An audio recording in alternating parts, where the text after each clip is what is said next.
యేసయ్య నీ కృప తలంచగానే నా శ్రమలు శ్రమలుగా అనిపించలేదే. అందరూ పాడాలి. యేసయ్య నీ కృప తలంచగానే నా శ్రమలు శ్రమలుగా అనిపించలేదే.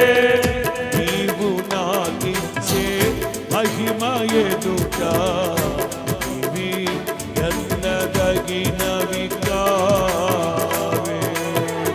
నీవు నాకిచ్చే మహిమ ఎదుట